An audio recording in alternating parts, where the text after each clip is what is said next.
Welcome everyone. This is a book review for Mere Christianity by C.S. Lewis. We're in Chapter 4 in Book 3, Morality and Psychoanalysis. So in Chapter 4, C.S. Lewis is comparing psychoanalysis and Christian morality. He also mentioned that there are differences between medical theories, psychoanalysis, and the general philosophical view of the world. So he said it's important to recognize there are differences among those fields of studies. He also mentioned that philosophy of Freud is in direct contradiction to the other great psychologists, such as Jung. However, psychoanalysis itself, apart from all the philosophical additions that Freud and others have made to it, which made psychoanalysis more complex than it should be, is not always in contradiction to Christianity. The pure study of psychoanalysis, its technique overlaps with Christian morality at some points. It's not the same, but some parts of it are overlapping. So he mentioned that it's beneficial to know those things as well. However, we need to remember that psychoanalysis and Christian morality are rather different things. And he gave us this example of making moral choices. There are two things that are involved when we make moral choices. First one, of course, the act of choosing. The second element is common or unnatural feelings. In his example, he said desire of a man for a woman is a common feelings, and he compared it with the desire of a man for a man, which is unnatural in his example. So what's the psychoanalysis? They try to remove the abnormal feelings that people should not have, so they can give the person better raw material for his or her acts of choice. That means the psychoanalysis is trying to provide a clean start, a fair opportunity to have the same starting point. And the morality itself is concerned with the act of choice themselves. So to make the choice, you have to have a good starting point, which should not have the abnormal feelings that C.S. Lewis described in his book. So no matter how much you improve the man's raw material, which is removing the abnormal feelings, you still have more work to do, the real free choice of a person.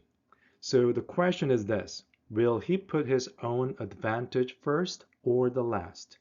Let's say you removed all the abnormal feelings from a person. Since he or she is ready to make these moral choices, would he or she put his or her own advantage first over others? And this free choice is the only thing that morality is concerned with. Do I put myself first or others' interest first? C.S. Lewis further elaborated that the bad psychological material is not a sin, but a disease. That's how you put it in his book. And he said it does not need to be repented of because it's not a sin, but to be cured. And human beings, of course, judge one another by their external actions, but God judges them by their moral choices.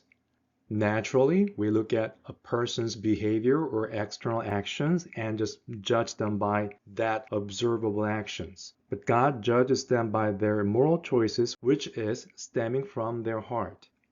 The Bible says this clearly. In 1 Samuel chapter 16, it says, "For the Lord sees not as man sees. Man looks on the outward appearance, but the Lord looks on the heart."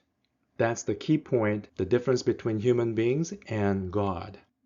So we make choices. If you look back your life, we've been making so many choices.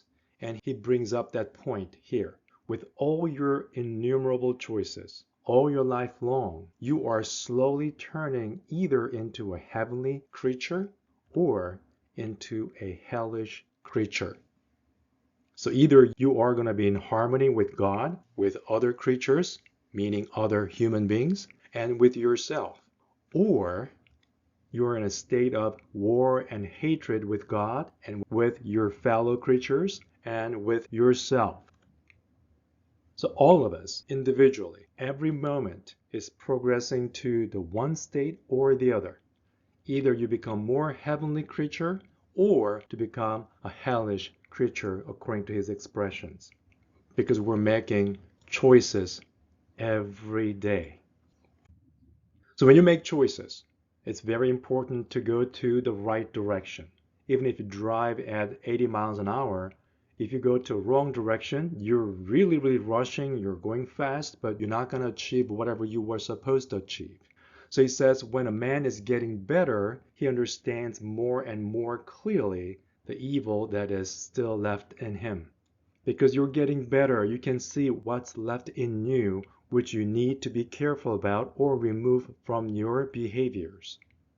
When a man is getting worse, he understands his own badness less and less. You cannot see anything wrong with you.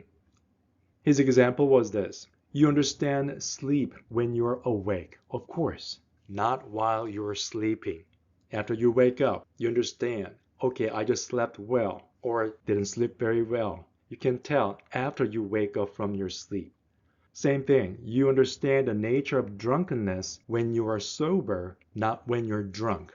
His examples show it clearly that you have to get better morally to see what's good and bad.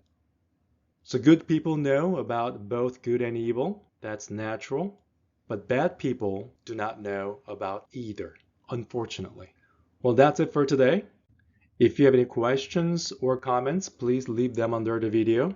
Thank you for watching, and I'll see you in Book 3, Chapter 5, Sexual Morality.